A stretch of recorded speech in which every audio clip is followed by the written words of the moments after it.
Իսրայելական Քեշեթ 12 լրատվականը հայտնում է, որ Թեհրանի բարձրաստիճան պաշտոնյաները գլխատվել են։ Իսրայելը եւ ԱՄՆ-ն հարձակվել են Խամենեիի եւ Փեզեշքյանի նստավայրերի վրա։ Ենթադրվում է, որ Ալի Շամխանին սպանվել է։ Առյուծի մռնչուն գործողությունն սկսվել է նպատակային սպանությունների դրամատիկ շարքով, որը նպատակ ուներ կաթվածահար անել Իսլամական հեղափոխության պահապանների կորպուսի եւ այաթոլլաների ռեժիմի հրամանատարական եւ վերահսկողական շղթան։ Մեր ալիքի կողմից ստացված տեղեկատվության համաձայն Իսրայելը շատ հավանական է համարում, որ Ռոուժ ինքնաթիռները հաջողությամբ գլխատել են Թեհրանի անվտանգության եւ կառավարական ուժերի ղեկավարությանը, այդ թվում միջուկային ծրագրի եւ հետախուզության հիմնական դեմքերին, ասվում է հաղորդագրությունում։ Իրանի Իսլամական հեղափոխության պահապանների կորպուսի հրամանատարի խորհրդականը հայտարարել է, որ այսօր Իրանը իր պաշարներից արձակել է դեռ միայն հին հրթիռներ։ Շուտով ձեզ կցուցադրենք զենքեր, որոնք դուք երբեք չեք տեսել, սպառնացել են նա։ Իրանական Մինաբա քաղաքում աղջիկների դպրոցի ուղղությամբ հարվածի հետևանքով զոհվել է առնվազն 57 աշակերտ, ևս 60-ը վիրավորվել են, հաղորդում է իրանական Իրանան։ Նահանգապետ Մոհամմադ Ռադմերը հայտնել է, որ 53 աշակերտ դեռ փլատակներում են, ընթանում են փրկարարական աշխատանքներ։ Միացյալ Նահանգներն ու Իսրայելն այսօր հարվածել են Իրանին, այդ թվում մայրաքաղաք Թեհրանին։ Իրանի զինված ուժերը պատասխան հարվածներ են հասցրել, բալիստիկ հրթիռներով եւ անօդաչու թռչող սարքերով թիրախավորելով Իսրայելը եւ ամերիկյան ռազմակայաններն ամբողջ տարածաշրջանում։ Վաղ առավոտից Իրանի ուղղությամբ սկսված հարձակումներից հետո New York Times-ը հրապարակել է Իսլամական Հանրապետության առաջնորդ Ալի Խամենեիի պաշտոնական նստավայրի առաջին արբանյակային լուսանկարը Թեհրանի Պաստոր հրապարակի մոտ։ Լուսանկարում երևում է, թե քանի շենք է հողին հավասարվել։ Ավելի վաղ Իսրայելի պաշտպանության նախարարությունը հաղորդել էր, որ ԱՄՆ-ի եւ Իսրայելի հարձակումների առաջին ալիքը թիրախավորել է Իսլամական Հանրապետության կառավարության մի քանի պաշտոնյաների, այդ թվում Խամենեիին եւ նախագահ Մասուդ Փեզեշքյանին։ Իրանցի բարձրաստիճան պաշտոնյաները Reuters-ին հայտնել են, որ վերջիններս ողջ են եւ տեղափոխվել են անվտանգ վայր։ Այս տեղեկությունն անկախ աղբյուրներով դեռ հնարավոր չէ ճշտել։ Վաղ առավոտյան Իսրայելը կանխարգելիչ հարձակում է սկսել հարևան Իրանի Իսլամական Հանրապետության դեմ։ Թեհրանում արդեն մի քանի պայթյուն է հնչել, այդ թվում հայկական Սուրբ Սարգիս եկեղեցու տարածքն է հրթիռակոծվել։ Իսրայելի գործողություններին միացել է նաև Միացյալ Նահանգները։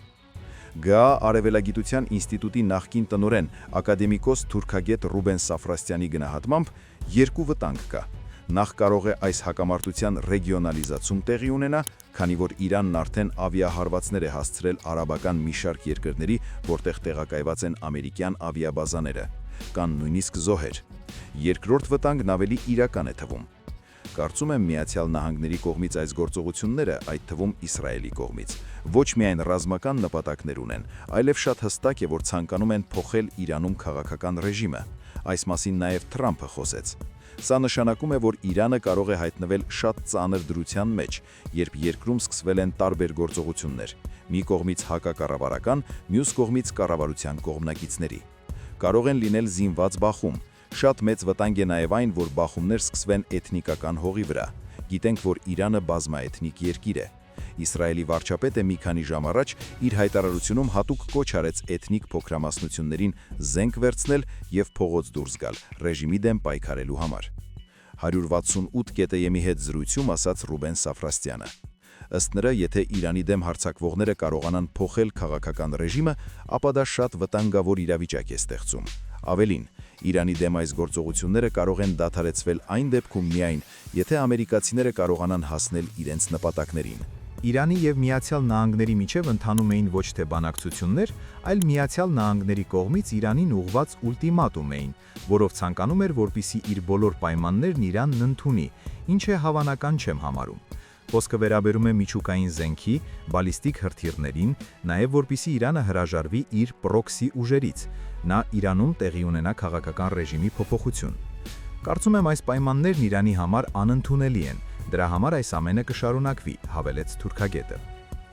Ռուբեն Սաֆրաստյանը հույս ունի, որ հնարավոր կլինի խուսափել տարածաշրջանային լուրջ պատերազմից։ Կարծում է արաբական այն երկրները, որոնք Իրանի կողմից հարվածներ են ստացել, չեն ներգրավվի ռազմական լուրջ գործողությունների մեջ Իրանի դեմ։ Իրանի այն ուժերը, մասնավորապես Հեզբոլլահը, որը գտնվում է Իրանի հովանու ներքո, կկարողանան լուրջ հարվածներ հասցնել Իսրայելին։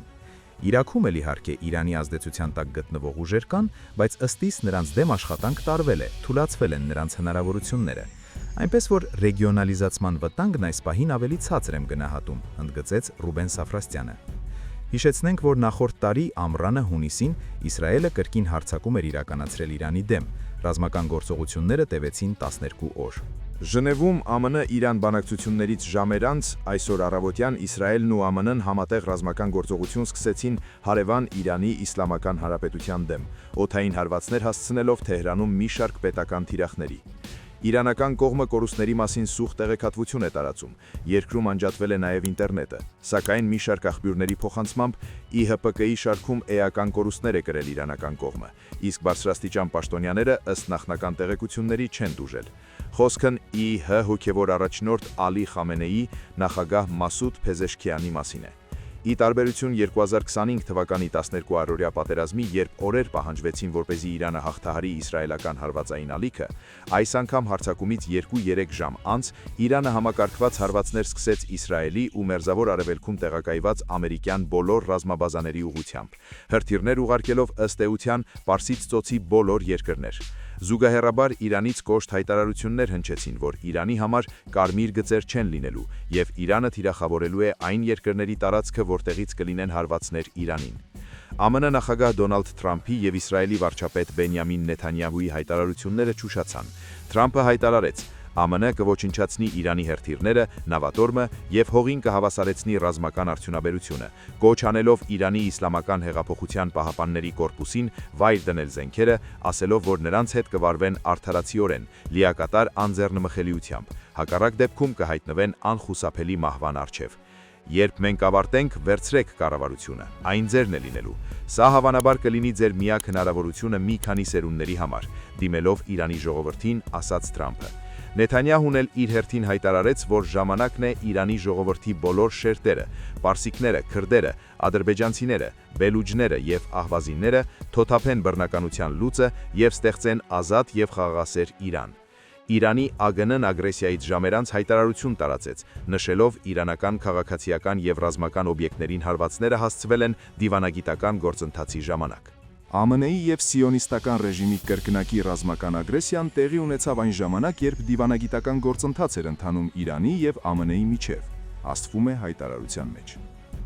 Գերատեսչությունը նշել է, որ ԱՄՆ-ի եւ Իսրայելի հարվածները միջազգային իրավունքի, տարածքային ամբողջականության եւ ինքնիշխանության խախտում են եւ հասցվել են երկրի քաղաքացիական եւ ռազմական ենթակառուցվածքների օբյեկտներին։ Հաղորդվում է, որ սպասվում է Ալի Խամենեիի ուղերձն իրանցի ժողովրդին։ Իսկ արևմտյան ԶՎՄ-ները հաղորդում են, որ այս ագրեսիան ԱՄՆ-ն ու Իսրայելը ծրագրել էին ամիսներ առաջ, վերջնական համաձայնեցրել 1 շաբաթ առաջ։ Ըստ նույն աղբյուրների, ագրեսիան տևելու է 4 օր։ Մերձավոր Արևելքում լայնածավալ պատերազմի բռնկումն արմատապես փոխում է տարածաշրջանային ուժային ճարտարապետությունը։ Չի բացառվում, որ բախումը վերաճի երկարատև ռազմական հակամարտության, ներառելով ոչ միայն հրթիռային հարվածներ, այլև ծովային ուղիների ապակայունացում եւ դաշնակցային ակտիվացում, ինչը նշանակում է, որ հարավային Կովկասը չի կարող մնալ այդ զարգացումների լուսանցքում։ Հայաստանի համար հետևանքները կլինեն բազմաշերտ, անվտանգային, տնտեսական եւ դիվանագիտական հարթություններում։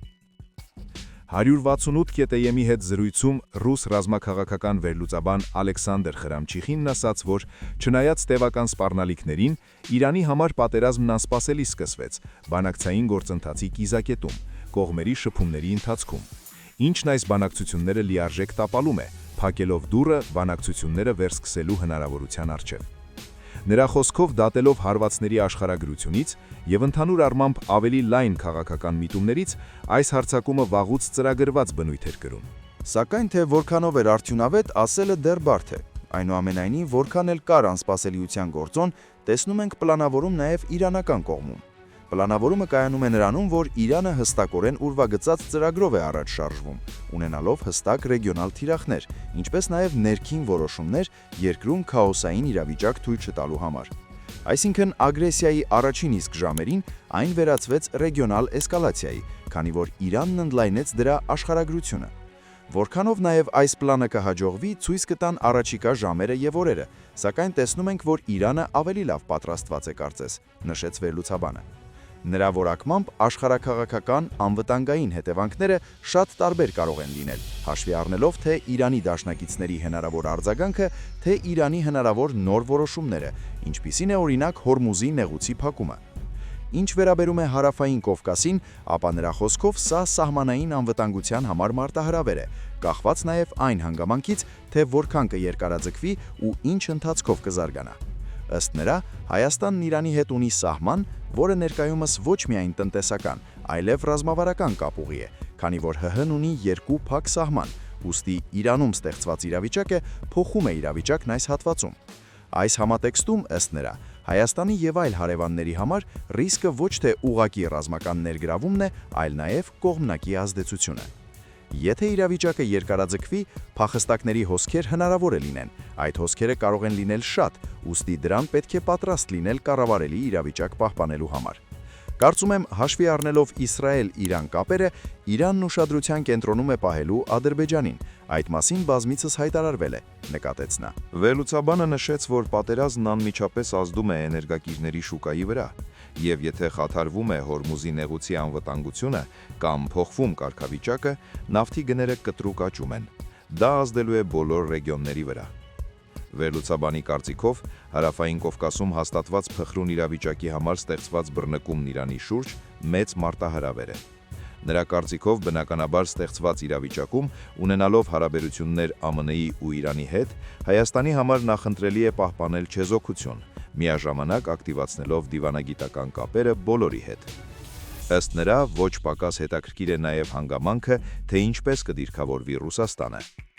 ՌԴ-ն արդեն հայտարարությամբ է հանդես եկել, սակայն Մոսկվան կարող է փորձել հանդես գալ որպես միջնորդ կամ օգտագործել իրավիճակն իր ազդեցությունը վերականգնելու համար թե Մերձավոր Արևելքում, թե Հարավային Կովկասում։ Բնականաբար սա ևս զարգացում է, որն առնչվում է ռեգիոնին ու Հայաստանին, նկատեց նա։ Վերլուծաբանի խոսքով, Իրան-Իսրայել-ԱՄՆ լայնածավալ պատերազմը Հայաստանի համար անմիջական ռազմական սպառնալիք չէ, սակայն այն խորացնում է ռազմավարական անորոշությունը։